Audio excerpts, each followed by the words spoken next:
Hello,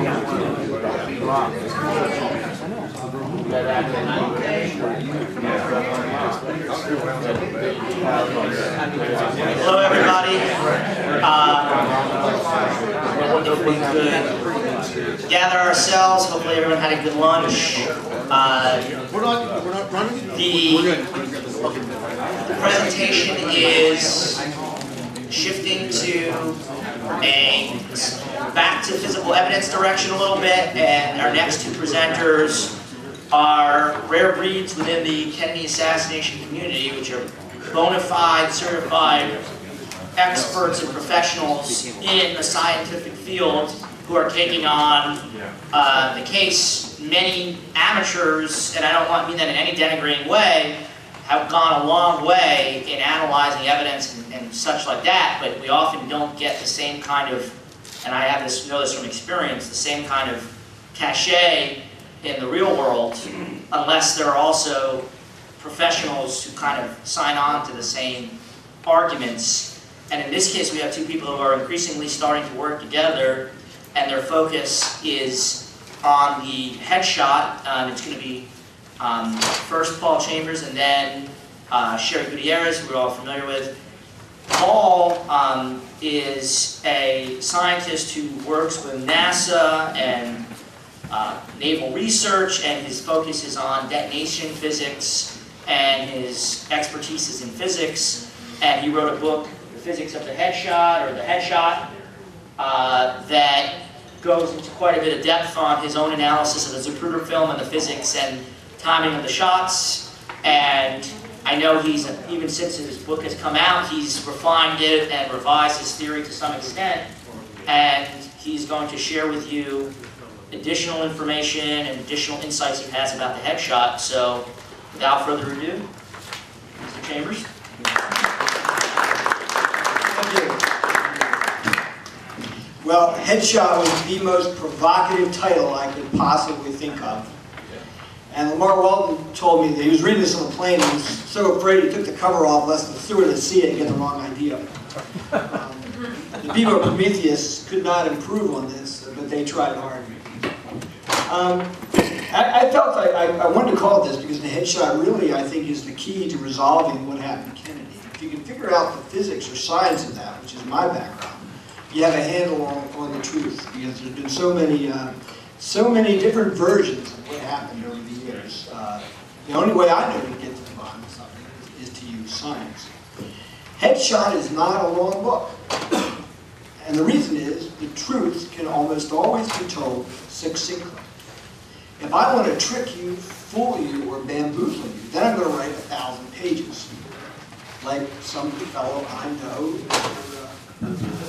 Vincent Bugliosi, who is actually the motivation for this book.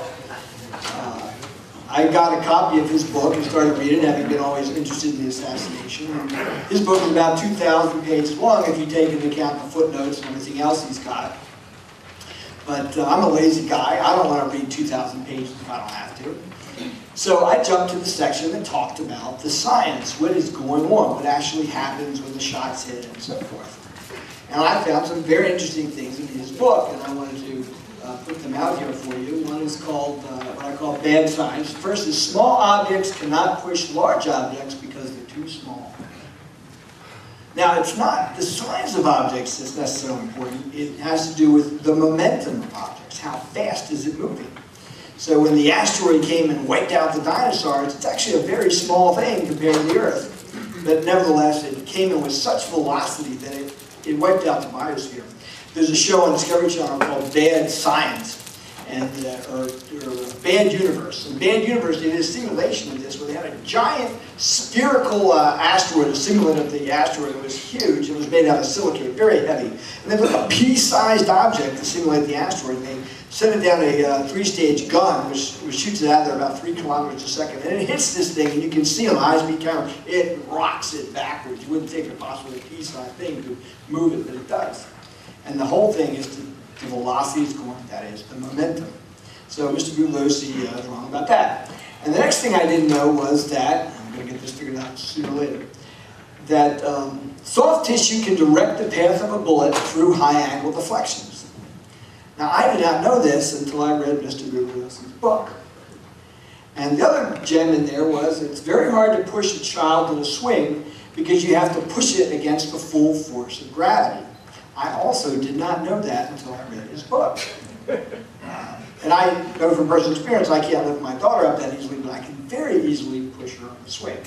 And the reason for that is that the tension in the ropes of the swing are actually holding the child and balancing the force of gravity. So the tension in the ropes actually completely counteract the force of gravity, so the child just sits there. So all I have to do is push horizontally. It's very easy to push the child. But I couldn't understand any of this until I read finally on page 488, Vincent Buglesi says, I had avoided taking physics in high school. Then it dawned on me, okay, now I know what's going on here. And it's interesting that I think Tom Hanks has got a miniseries coming out in a couple of years, and he's based it on this book. And Tom Hanks is an interesting guy. He was a math and science guy in high school, and he wanted to go to NASA and be an astronaut, and he ended up doing the movie Apollo 13, which is really fantastic. And now he's following around a guy who avoided taking physics in high school. And I don't know if this is the beginning of the apocalypse or the dumbing down of America or what it is, but not to worry, I sent Mr. Hanks a copy of my book. And what did he say?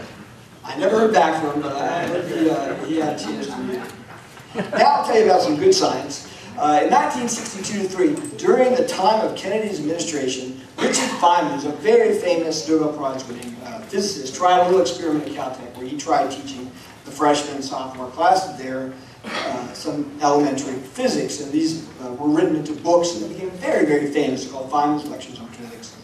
Carl Sagan says that Volume 1 of this is the best book on science ever written for a layman. But in there he tells you the very principles of, the first is momentum conservation. That means that the momentum of the system, that is the mass times velocity of the initial system, we'll call that mv, so your bullet's moving along, has to equal the final momentum of the system. So if the bullet encounters something, it's going to have to move that mass, but the velocity of that mass will depend.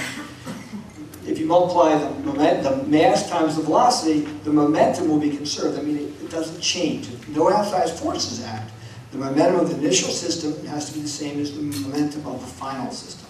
And now, because of the mv, you're taking into account the fact that there's a velocity to the object. It's not just little m versus big M, it's little b and big B are incorporated there too. And I've got some vectors. These are, momentum is usually represented by a vector, which is an arrow, and the arrow, the key to this is to understand the length of the arrow represents the amount of momentum, the magnitude of momentum. But it also, because it's an arrow with a little pointy thing there, it has a direction to it. This is key to understand. Momentum is a vector, which means it has a magnitude and a direction. This is the key to resolving the Kennedy assassination. I'll explain that a little bit. And the correct explanation of the swing is that, again, the tension of the ropes balance the force of gravity, so I just have to accelerate the mass. So a little bit of force will actually move the child along because I'm just pushing against MA. I don't have to worry about gravity involved. The other law that's relevant here is called energy conservation. In this case, there are many different kinds of energies. The two that are salient are the kinetic energy, which is given by 1/2 mv squared, square velocity, and the height of the object gives it a potential energy, and that's given by mgh. G is the acceleration of gravity at sea level, which is 32 feet per second per second. H is just the height of the object. I'll talk a little bit about that later, but these are the relevant laws here. Not too bad. It's about, basic algebra and some very simple freshman physics, but this is what you need to understand this. In '63, Feynman said the reason he did these lectures was because physics was part of the modern culture of our time. So that was 50 years ago. So if he was right then, he's really right today, because our world depends on physics constantly. GPS devices, cell phones, cable television, your fiber optic television, computers, everything depends on physics. None of that would work if someone hadn't figured out the right laws of physics. It's all based on quantum mechanics and light propagation and other things. None of that stuff would work. Okay. All right. The first thing I had to look at when I started my book was look at the Warren Commission. And one of the things that they concluded was that although it wasn't necessarily the findings, they thought the bullet was shot and hit Governor Connolly is very persuasive evidence to indicate the same bullet which penetrated the president's throat also caused Governor Connolly's wounds. However, not everybody agreed with that, because Governor Connolly himself thought they were hit by separate bullets. His wife thought they were hit by separate bullets. There were other issues involved. So some of the commission members didn't quite agree with that theory, but nevertheless, they say, that's okay. We all think that on the basis of the evidence, Oswald acted alone. Well, the sad thing of this, if you look at the film, first of all, Oswald is constrained by 3 shots, because there's only 3 casings found in the school book depository. And if you look at the timing of the Zapruder film, which I think is the best known extant record of the assassination, and you match up the timing of the shots in that film, it's very difficult to get off more than 3 shots in the time frame that's involved. So a 4th shot caused an enormous amount of problem for the commission from a number of perspectives.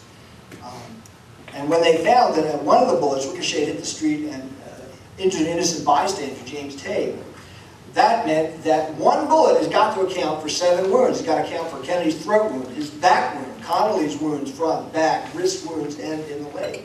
That's a lot of wounds for one bullet. But if the alternative is 2 bullets, and you know there's a final shot that hits Kennedy in the head, that's 4 shots. 4 shots is a big problem. 4 shots means multiple shooters. So this conclusion makes no sense if there's a 4th shot. And yet they're saying, we don't agree with the single bullet theory. Yeah, single bullet theory has got to be true for this to hold true. So what does the commission do? Basically, they publish the Epimenides paradox. The statement below is true, the statement above is false. Anytime you see a logical conundrum or a logical inconsistency, you know you're being fooled, and you're being deliberately fooled by somebody. So the government doesn't lie, it disinforms. This is the hallmark of disinformation. 2 mutually exclusive, mutually contradictory statements. And that's all you have to read in the entire 26 volumes of the Warren Commission to know you're being fooled, and you're being deliberately tricked. That's all you have to read. Vince Bilius says, I'm going to prove to you that you don't know what you're talking about. Everybody raise your hand and tell me if you've read a conspiracy book. And everybody's hand goes up. Says, now, raise your hand if you've read the Warren Commission report. How many people have read the entire Warren Commission report at the bottom? He says, see, you haven't looked at both sides. And I can tell you, no matter how thin you make your pancakes, they always got 2 sides. Well, that's how quick you have to look at the Warren Commission report. All you have to do is look at the conclusions, and you know it's wrong. So let's move on from that.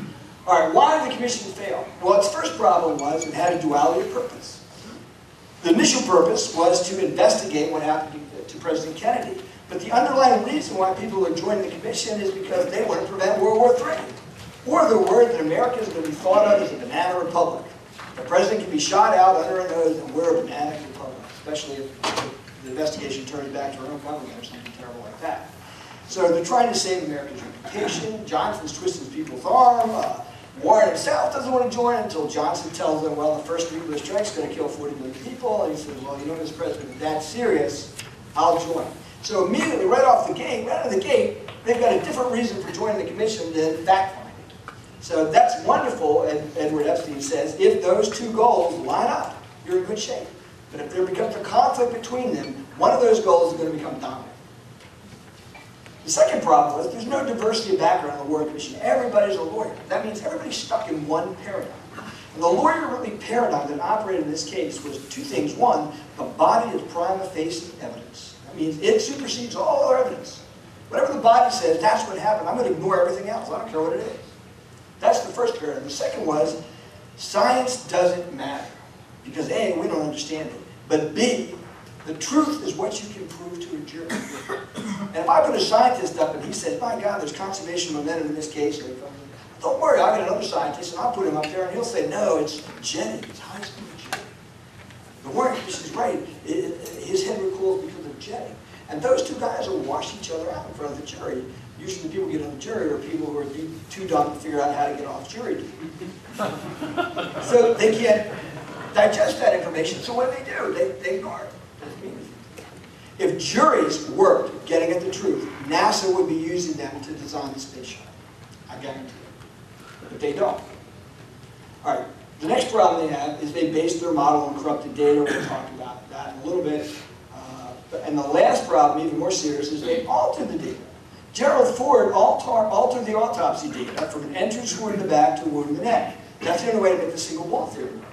If he hits him in the back, it's coming out his chest. So it's got to hit him in the neck to come out his throat. So he alters the wound. And in 1997, the Assassination Record Review Board caught him on that, and he admitted to it, well, I moved the wound, he says, for clarification.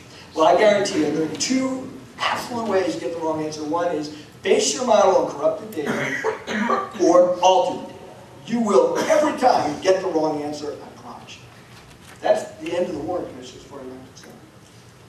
Now, how does science find the truth? This is the whole bent and the whole reason for my book, is to say, let's cut through this lawyerly clutter and the nonsense that's been out there, and let's look at it scientifically. How would we do that? Well, the first thing that is important to understand is, how does science go bad? When are things going bad? And the worst example possibly is called Piltdown Man. And for people who aren't familiar with Piltdown Man, this was a major scientific hoax of the 20th century. This fellow, Dawson, Charles Dawson, was an amateur paleontologist. In 1909, he seeded some gravel pit beds with some fake fossils, the most egregious of which was Piltdown Man. He took the skull of a human that was a few hundred years old and the jawbone of an orangutan, and he put them together, and he filed down the jawbone so you couldn't see where they hooked up, and he filed down the teeth, and he stained them. He did a really good job. And he probably had help from this young student named Pierre Teilhard du Chardin, who became very, very famous. And Stephen Gould thinks that Chardin did this as a student prank. And then all of a sudden, people believed it and took it so seriously he couldn't blow the prank. He couldn't laugh at anybody anymore because it was all the newspapers and it had blown up and would destroy his career. So he kept silent for like 70 years about this. But that's another part of the story. This was so convincing that the entire scientific community today, the anthropological community, largely around the people of Britain, were so happy to get a fossil in Britain that looked of some kind of antiquity compared to, there were great fossils of Neanderthal man in Germany, but the Germans and the French had the good stuff. The English did not. Now we had a great fossil that was even more primitive than anything anybody else had. They were deliriously happy. Plus it fit into their models of human evolution. We think the brain should evolve first and then everything else, the jawbone and the tissue. So they fell for this hook, line, and sinker. When the real fossils came to light in the 20s and 30s by Raymond Dart, like the Tonga skull, the scientific community dismissed it. Dart's a fraud. He's faked his fossil. They didn't believe Dart, and Dart had the Tonga skull, which was the real fossil, small-brained, modern dentition. And it wasn't until years later when more and more of these fossils came to light. By the 40s, there were so many of these fossils, it was clear that Piltdown Man was an outlier. And the only way you could make sense of all the data, because all the data is down here, Piltdown Man's up here somewhere, is to just throw that out. It's clear it was an outlier. It wasn't until the 1950s, you're looking at 40 years to figure this thing out, that they started to do radiocarbon dating and actually examine the original fossils, and they found that he had filed down the stuff and put these complicated stains on. Very sophisticated thing, but it was totally forgery. They did radiocarbon dating. Instead of 100,000 years old or 2 million years old, like people first thought, it was a couple hundred years old. These were not any antiquity. The moral of the story is two things. One is, in science, you go back and apply new methods to old data. That's one way you get to the truth. The second key thing is that you can't ever in science go by eyewitness testimony alone. It doesn't have meaning in science for this reason. Because the greatest scientists of the day looked at Piltdown Man and anointed it and blessed it as a great fossil. This was the fossil of Rosetta Stone that was going to tell us everything we need to know about human evolution. The best scientists of the day fell hook, line, and sinker for it. So if science said, well, we're going to accept that without the evidence, without physical evidence, you never get it out. You never get it fixed. That would still be plaguing us today. But because science demands something more, physical evidence, or a reproducible experiment, you can always go back and redo the experiment or look at the physical evidence and get to the truth. This is very important. All right, the second way science gets at the truth is to fit models to data, not data to models. This is what the Warren Commission did. They fit their data to a model. The model was Oswald shot Kennedy. Every piece of data is going to go into that model, no matter how we have to force it in there. We'll do 10 single bullet theories. It doesn't matter. We'll jump through a million hoops. But by God, Oswald shot Kennedy. This is fitting a data to a model. Wrong answer. Fit models to data. Always go by the data. Fit your model to the data. And the wonderful example of this in the history of science is given by Kepler and Tycho Brahe. Tycho Brahe, I'm belaboring this for a reason. And actually, when I first sent my book out to publishers, they would write back and say, there's too much Tycho Brahe here. I can't publish that. would go on like that. Finally, I found someone who had a more open mind than she. But Tycho Brahe was this very famous, rich, wealthy aristocrat. And he had his own island of Sven. He bought these very sophisticated instruments to measure the heavens. He did the most sophisticated naked eye measurements ever. I don't think they've been rivaled to today. It's like 1500 or something. And it was beautiful, exquisite data. Now this little fellow, Kepler, was a young guy, and he had this interesting model where he looked at the perfect solids of the Greeks, the sphere, the cube, the prisms and things. He took these, the perfect rectangular solids, icosahedron, put them together in this model to model the solar system. Because at that time only 5 planets were known, and this was working perfectly. But he couldn't get it to work out really, really well. But he's so impressed, Tycho Brahe, that Brahe invited him to his laboratory to spend. Well, they're a little bit of a tussle. He didn't want to give him his data. On his deathbed, Brahe bequeaths him the data, and he says, "Don't let me have died in vain." That's what he says in death room. Well, Kepler would go on to immortalize Brahe. Kepler takes Brahe's data, and he tries to fit it into a model. The Greek model was these perfect crystalline spheres of everything moving around in the heavens. And he just can't make things work out. The orbit of Mars, he's getting a good agreement, but a couple of these points are way, way off, and he just knows Brahe's data is too good. Brahe can't be wrong. So he pushes himself, and he comes up with the right answer, which is the ellipse. And that's an oval shape with 2 foci. So the planet, actually the sun's at 1 foci, so the sun sort of goes a little bit farther away here and a little closer to the other side. This is the right model. But only because he persisted did he get this model. And Isaac Newton comes along years later, 50 years later, and plugs this into, he invents calculus, which is a huge invention. He plugs in Kepler's elliptical orbits, and by God, the inverse force law falls out. That's what makes the apple fall down and hit the earth. Newton figured out exactly what the law was. It's an inverse squared law. It's proportional to the mass of the object, the gravitational constant, and the inverse distance between the centers of the objects. That's the right law, and he gets it from Kepler, plugging it into his calculus. This is a huge, major turning point in the history of science. Someone who proved something mathematically. It's just Principia is just a major change that turned everything from doing astrology to doing modern science. And it's because one guy took the time to fit the data to the model. This is the key. Now, one of the things that let Kepler see this key was that in 1603, which is the last supernova in this galaxy, it was so bright you could see it during the daytime. Kepler saw the supernova, and that instant he realized this Greek idea of these beautiful, perfect, immutable heavens with these crystalline spheres was wrong, because the heavens were mutable. The supernova went blinking, it goes for a couple weeks and it goes out. They changed. That led him to the next level that he needed to get to. And the supernova brings up an interesting point. How do you deal with events that you can't control? You can do an experiment in your lab, or you can find a fossil, but there are things you don't control, like supernovas, or earthquakes, or volcanoes. But you still want to study them scientifically. So the way scientists get around that is to use multiple independent instrumented records. So you don't look at it with one telescope, you look at it with several telescopes. If I see a supernova in M31 in Andromeda, I call up my friend in another observatory, and he looks at it. So one supernova, I can say, well, you got a firefly in your mirror, and every time you look, it's pulsing, and it looks like it's a supernova, but really it's just a firefly. Okay, fine, well, I call up the Keck in Hawaii, and they look and say, I see the same thing, the supernova's in M31. Now, if I say the Keck's got a firefly, the mirror might be 100 square meters. You have to have a firefly in exactly the same place in both mirrors. That gets, the probability of that is astronomically small. And if I had a third telescope or a fourth telescope, or I look at the gamma ray spectrum or the radio spectrum, because I'm seeing emissions in all the spectrum, it's very, very, very improbable that a glitch is going to happen in the exact same way in each of these different apparatus. This is the trick scientists use to deal with multiple transient events that happen very once or happen over and over again, but for brief periods of time that are uncontrollable. This is the program we need to find out what happened to Kennedy. Multiple independent instrument records. I do a lot of science there, but I think it's important. All right, first, let's look at what happened in the medical autopsy. Again, the body's private face evidence. It's clear this wound has been altered. The descriptions of the surgeons in Dallas, they only did a thin slice here to do a tracheometry. This looks like somebody went in there and dug around for a bullet. The head's been altered. The first thing the doctors say when he comes off the out of the wrapping of the box with surgeon the head, name at the top of the skull. This is written clearly, see the Sanguinier report. Once he says that, that's corrupted data. Once a medical expert says surgery of the head, and no surgery they ever done in Dallas, it's over. That's corrupted data. It's unpublished. If I try to publish corrupted data, not only will that paper get published, the next 10 will get published. Never, ever attempt to publish data that you know has been corrupted. You have to go back and try and reproduce it.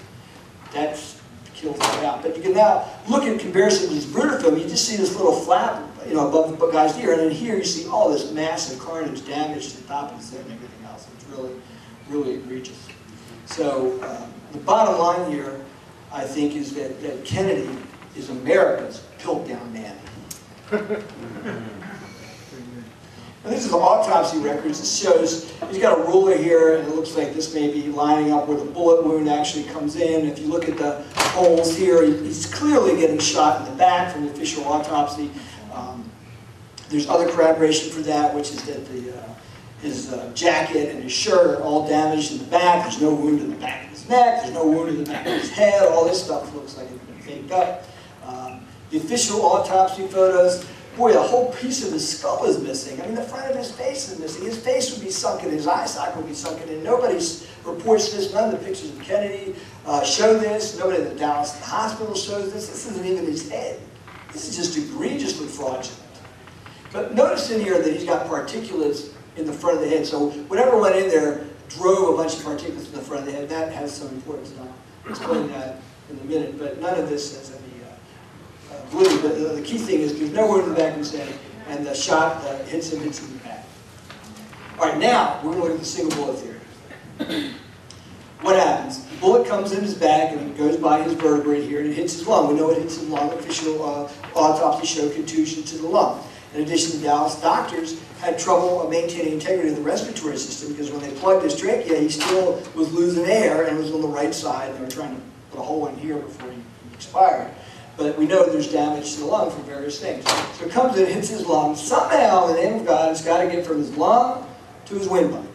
And the only way that's going to happen is if the soft tissue can redeflect the breath from that bullet. This bullet is moving 2,000 feet per second. It's almost twice the speed of sound. Its density is about 11 grams per cc. Bone's about 2 grams per cc. Tissue is 1 gram per cc. You're looking at a very soft tissue deflecting a hardened military round going 2,000 feet per second. It's ridiculous. It's like firing a cannonball on a piece of tissue paper and having it bounce back at you. But this is what this theory requires. And if it even did this, it still doesn't work because it clips his chin and it keeps on going.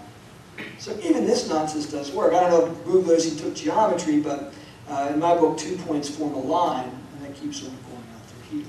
And in fact, the group in Adelaide, Australia, fired a live fire test with 2 dummies. And when I do radio interviews, they keep bringing this up, and I keep telling them it's disinformation, because even though the bullet passed through 2 dummies, they may be lined up horizontally for that to happen, the Kennedy and the Connolly in the car. It's the vertical path of the bullet that makes this ridiculous and impossible. And the first thing you saw in their video was it went right through his back and came out his chest. You can clearly see it on the video, but guess what? They never show you where it came out. They deliberately don't show you because guess what? It doesn't come out his neck. They don't want to tell you that. So that's disinformation. They're being dishonest because they're withholding a key piece of information. You can see it in the video, but they don't make a point of it. It's a key point. Because they leave that out, they're tricky. So discovery channel. Okay, so this model doesn't even work. Now I have to go to a more extreme model. It has to come in, bounce backwards off the lung. Again, it's just your cannonball bounce off the tissue paper. And make it another extreme high angle deflection. There's a good show on television called Deadliest Warrior, and they go around there shooting hundreds of bullets each week at kid carcasses and anthropomorphic dummies. And not once, ever, I see, I must see 1,000 bullets on that show. Not one time I've ever seen a bullet go into somebody's body and come bouncing back out again. Because that's what this model requires. Anytime you make a deflection greater than 90 degrees, it's bouncing. It's bouncing. Never happens, not in real life. But somehow it has to do that bounce back, then it hits here, it does another bounce back, and it comes back here. So this is just beyond ridiculous. Unless Kennedy's bones are made of depleted uranium, where he's the bionic man, this scenario cannot happen.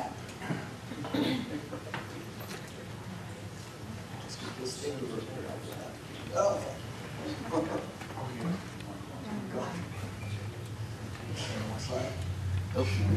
Got it. All right. The second thing that nails this is human reaction times. Both Connolly and Mrs. Connolly thought that Kennedy and Connolly were hit by separate bullets. What are human reaction times? Well, if you drop something, you have to have a friend. I guess I'll use microphones. have your friend hold a ruler in your hands and drop it, and you pinch your fingers. Now I know I'm dropping it, so I'm going to catch it, but you don't know when he's going to drop it. So that's an example of your reaction times. Your eye sees it drop, and it catches it.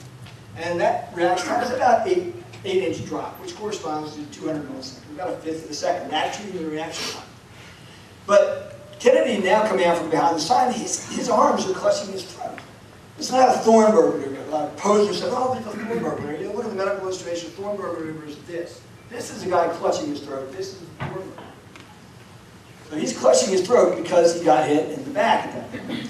He's already well into his reaction. But Connolly is sitting here pristine, unhappy as a clam. He's not doing anything. In fact, in the next frame, I believe his lapel flaps out, and some people with forensic analysis say, oh, this is when he was shot. Well, Kennedy's already shot. He shot at least 200 milliseconds before. That bullet's fired at 2,000 feet per second. In 200 milliseconds, it's 400 feet, 300 feet downrange.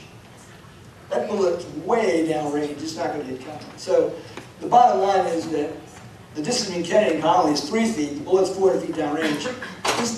This just, again, rules it out simply from the timing and human reaction time. These are simple experiments you can do at home. Because none of the evidence lines up with a single bullet theory, we can absolutely rule it out. The single bullet theory is an example of another marvelous theory shot down by a brutal gang of facts. All right. So, because of all this nonsense, again, once the single bullet theory fails, you know there's multiple shooters in Dealey Plaza. That's A. That's very important. People write reviews of my book and they say, Chambers has more credentials than Oliver Stone, but his book is not definitive. Well, I'm going to try to prove it today. My book it's beyond definitive. Because every one of these things that I'm showing you is a knockout punch for the government version of that. Every single one. If you have a series of knockout punches, you knock the guy out. All right, this is what the House did because there's so much confusion, and this brutal film aired on national television. There was a lot of interest to open up the study of the assassination, including Martin Luther King and Bobby Kennedy and JFK. And so they actually there was a Dixie Bell recording that came to light, and they looked at the impulses on there, and they sent it to some real experts, people who did sonar analysis for the Navy, Weiss and Atkinson and some other groups. And they concluded, yeah, these are gunshots. And they had a second group corroborate that, another university group, and they authorized live fire tests in Dealey Plaza, where they actually had people firing into sandbags from the grassy knoll and from the school repository, and they lined it up with microphones around the plaza to see what would match up. This is an example of acoustical waveform. There are different peaks in here because you get reverberations and echoes. This is what a waveform looks like. If you did an experiment in a bomb-proof and you look at an explosion and you measure pressure waves, because the acoustic wave has nothing but a series of pressure waves in the air, it looks exactly like this. This is exactly what a pressure wave system looks like. And they were able to match up these waveforms with the live fire tests. And they got some very good agreement, and they got an extraordinary agreement for a shot from the grassy knoll. Well, the House doesn't believe in a shot from the grassy knoll, and I talked to G. Robert Blakely at length about this. He's convinced that the shooter from the grassy knoll fired a shot because it lines up with the data. It's a perfect acoustical match. But he missed. He missed. I've been on the grassy knoll looking down there. Boy, it's a hard shot. I think I could hit it. Hard to miss it. But he's convinced that the guy missed.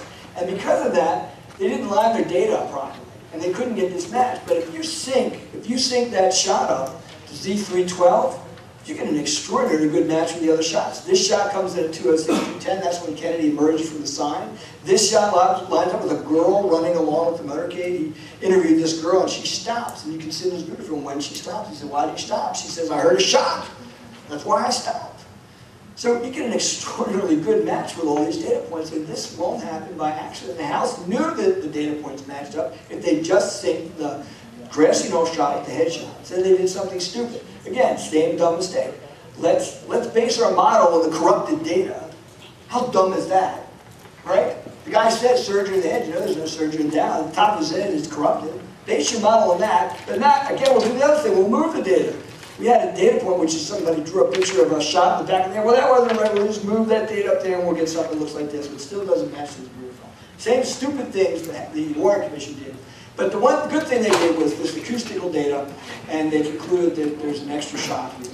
There are multiple shots, at least 4 or 5 shots, but one of them's coming from that grass. You know, and they concluded a conspiracy to assassinate Kennedy. Well, What happens to the headshot from behind? Just look at this model. Boo Lewis, he loves this model. He spends chapters and chapters on it. What it requires is the headshot comes in the back of his head and comes out the side of his head. So that means your shot has to make an L-shaped turn from the side of his head. Again, you got soft tissue of brain redirecting a military-hardened bullet traveling 2,000 feet per second. Not going to happen.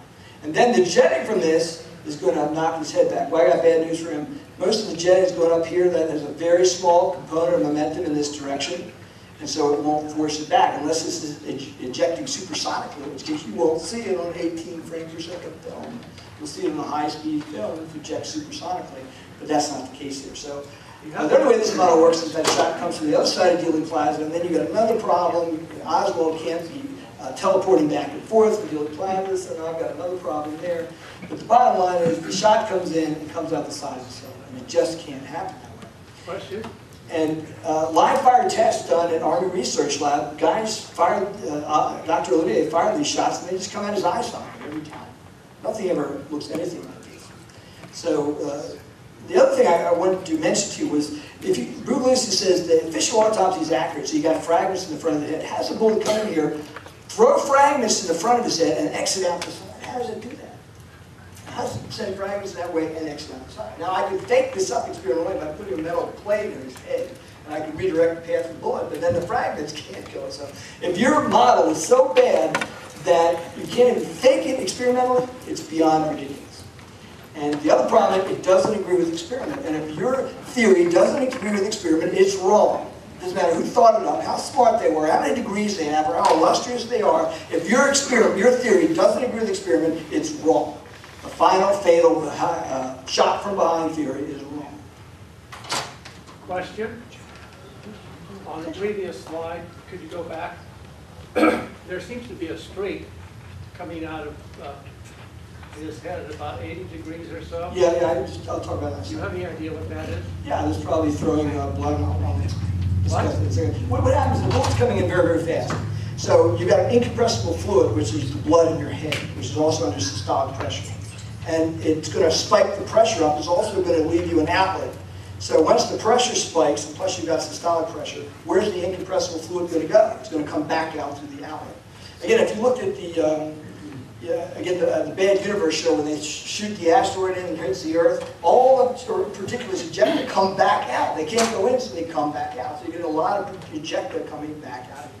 You see that also in sputtering phenomena and thin film surface science, things like that. But the bottom line is, the blood's an incompressible fluid, and you give it a hole to come back out, and you put it under pressure, it sort of goes flying back out. That's also, this sort of thing is characteristic of a high velocity round. Here's how we can see out what does happen. A bullet comes in, this is called a ballistic pendulum. This is a device for measuring the speed of a bullet.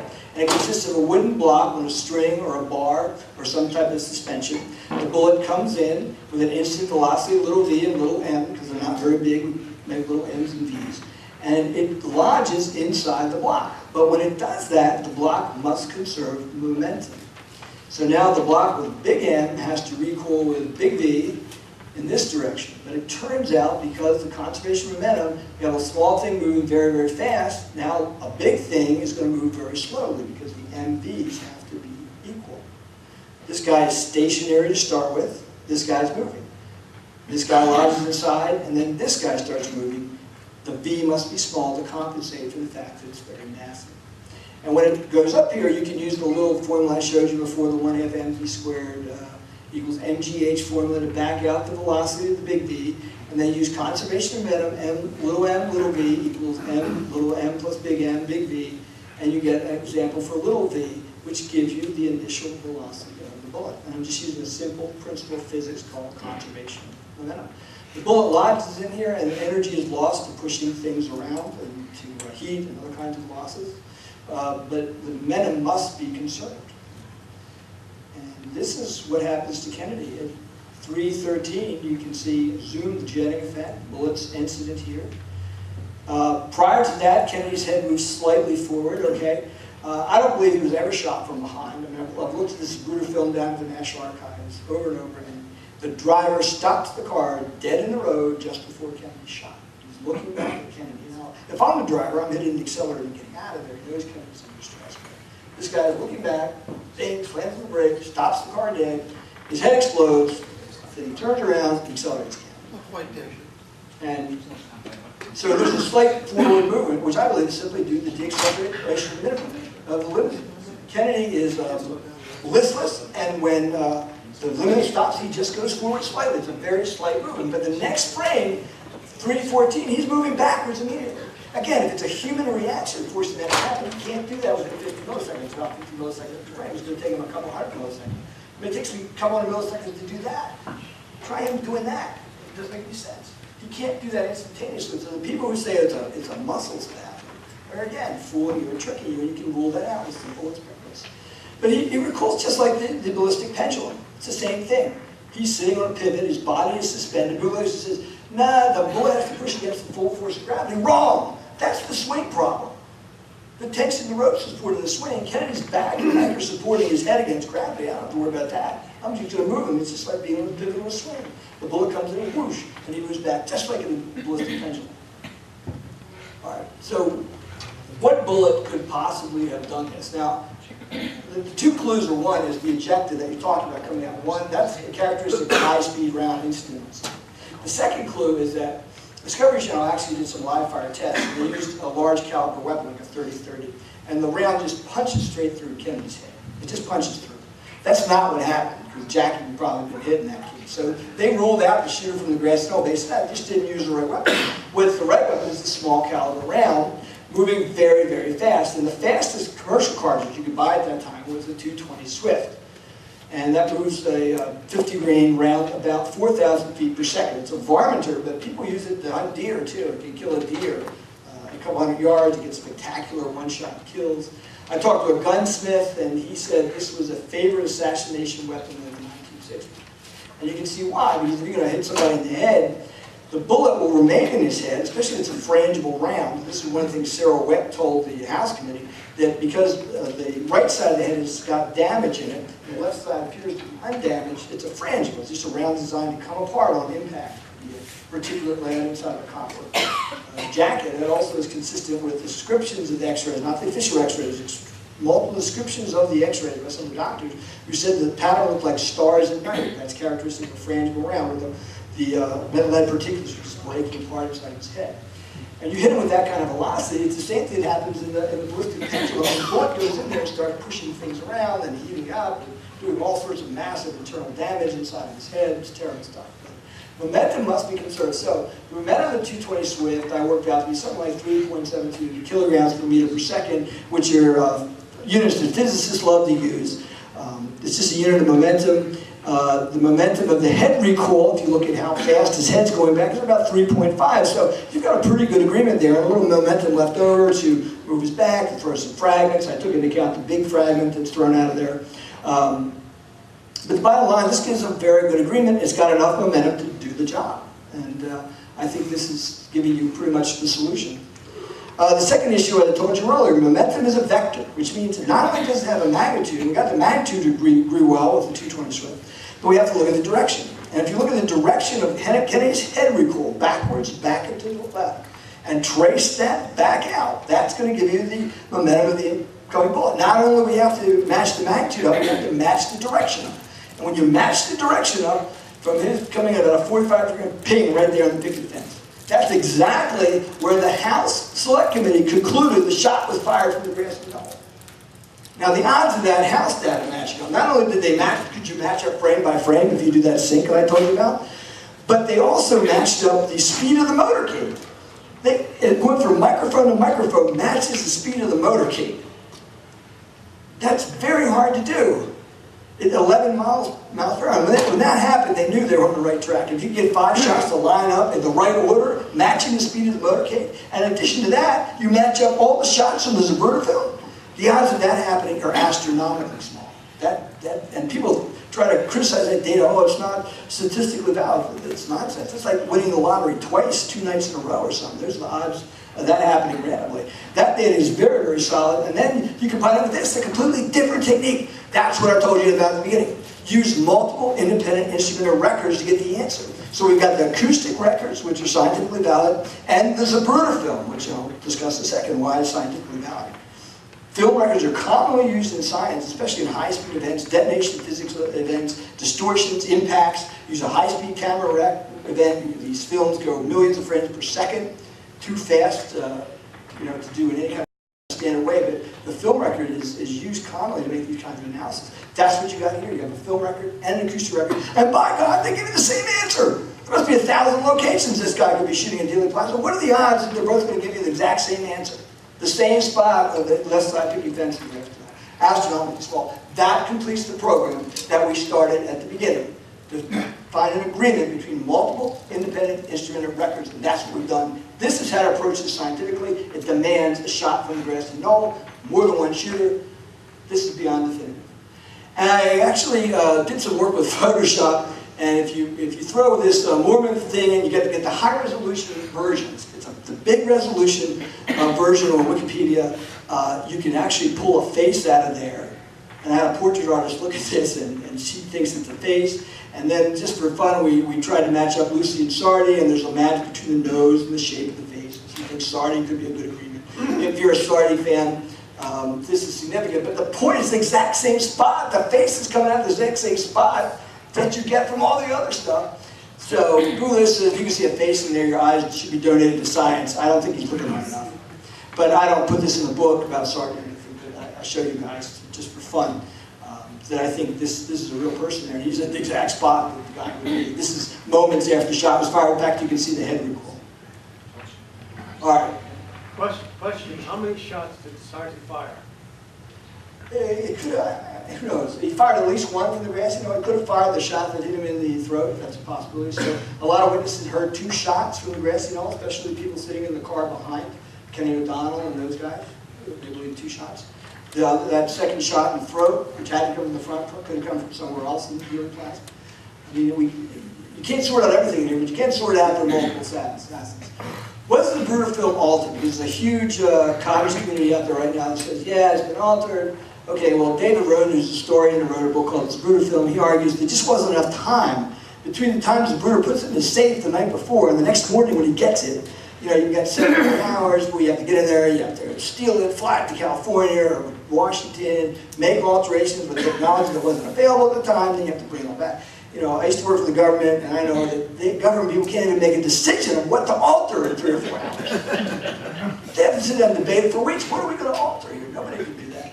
Okay, so that makes no sense that could have happened. Then it got to Life magazine. They're not going to alter it to jeopardize their revenue streams. But you know, a lot of people think that, I guess that means time is up.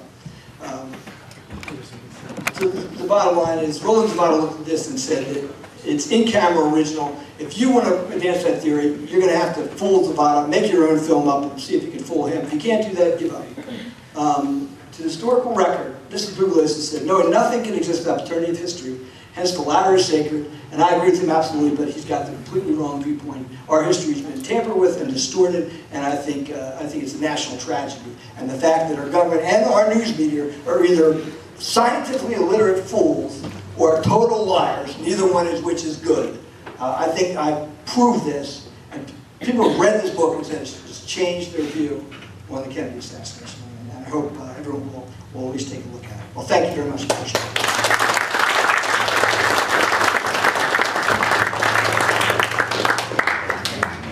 I guess maybe what we'll do is combine Sherry and Paul at the end and do question and answer afterwards. Is that? It doesn't matter. Oh, unless Sherry wants to start a little bit later. Do you want to answer questions now? Why not? Questions? Of course, Robert Morrow. Hey, great presentation. Like you, I'm a believer in the headshot from the grassy knoll. What is your personal opinion on the total number of shots and the sequencing of them based on Zapruder film? I'm just curious.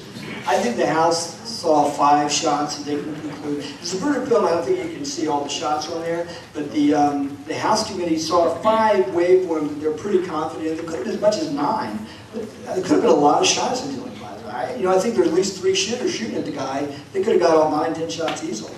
So the answer is scientifically it's hard to say, but I think there's at least 4 or 5. At least 4 or 5, maybe 9 or 10. Could be that high. Next.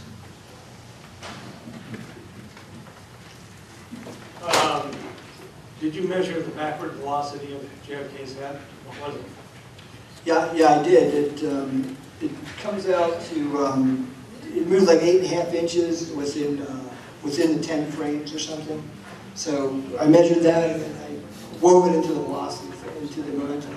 So it gives a very, very good agreement with the 220 switch.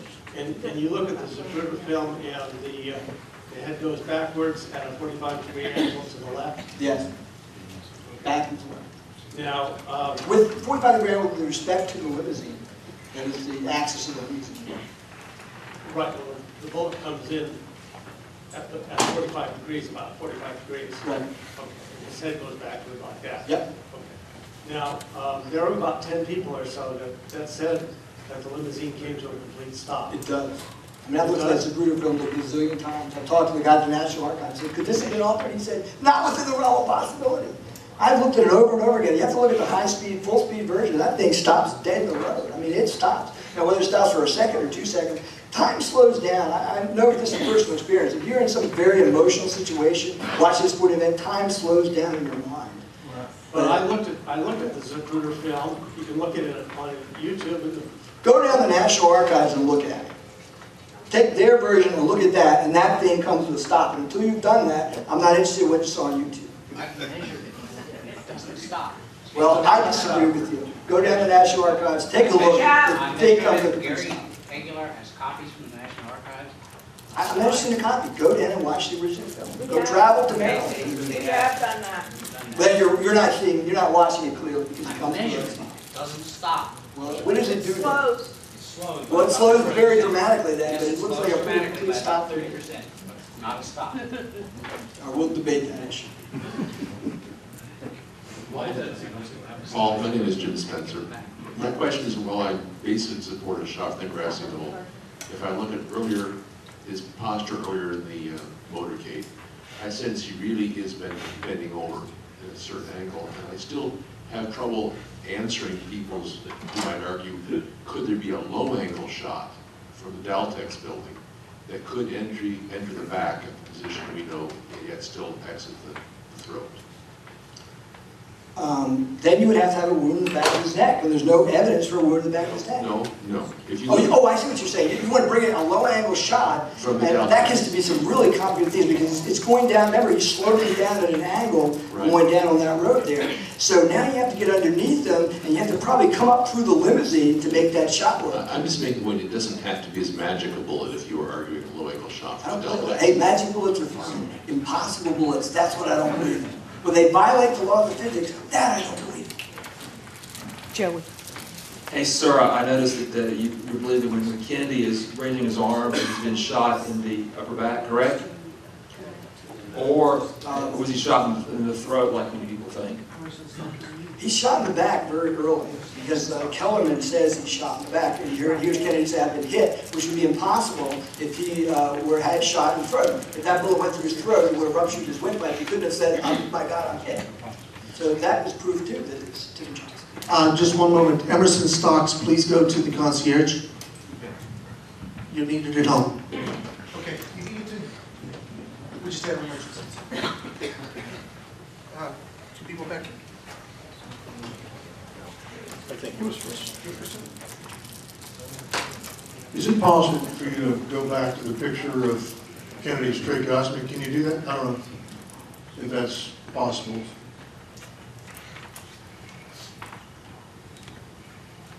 To the trach. Next one, right there.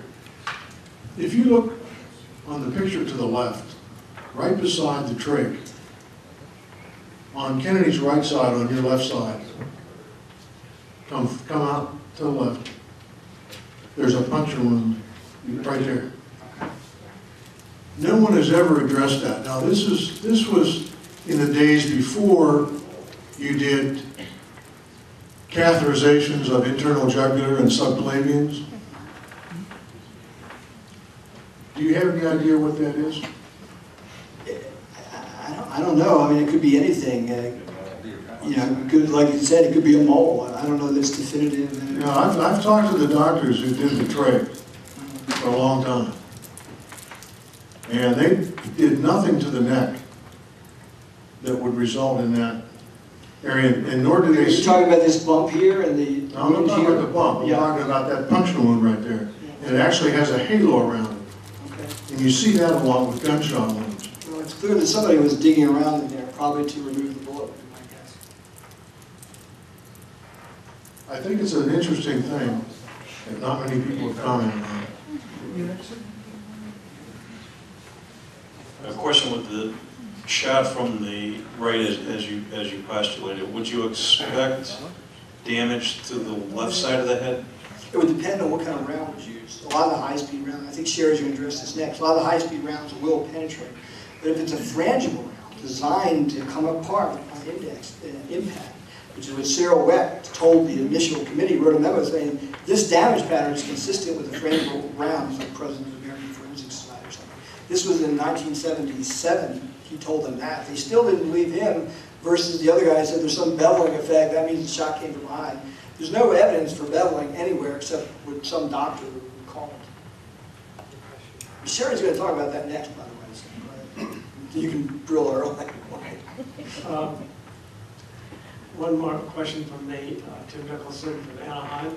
Do you have any theories on how a small bullet fragment got into Connolly's thigh, or any other theories about what caused his radius bone fracture and fracture of the two ribs in his right side of his chest? When the Adelaide test, they set up a mock dummies of each of these things, so they made up a mock dummy of the wrist. The bullet went through the Kennedy dummy and it starts to tumble. It tumbles into the Connolly, it shatters two ribs because it's tumbling at that point.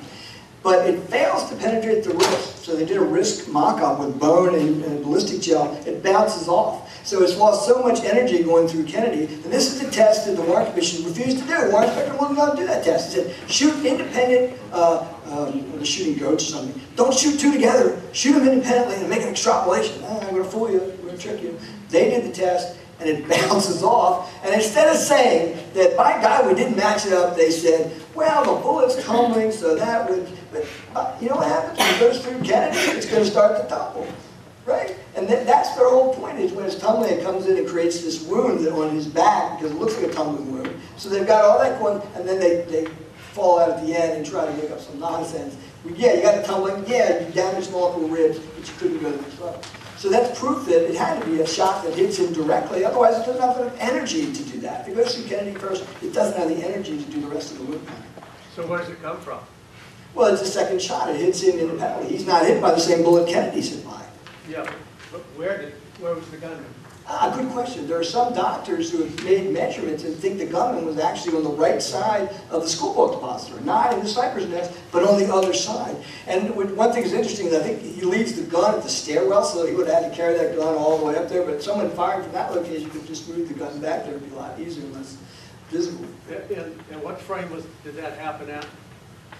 I think, you know, again, the issue is he believes he's hit around 230, 232, and that's a really good matchup with his acoustic data, by the way.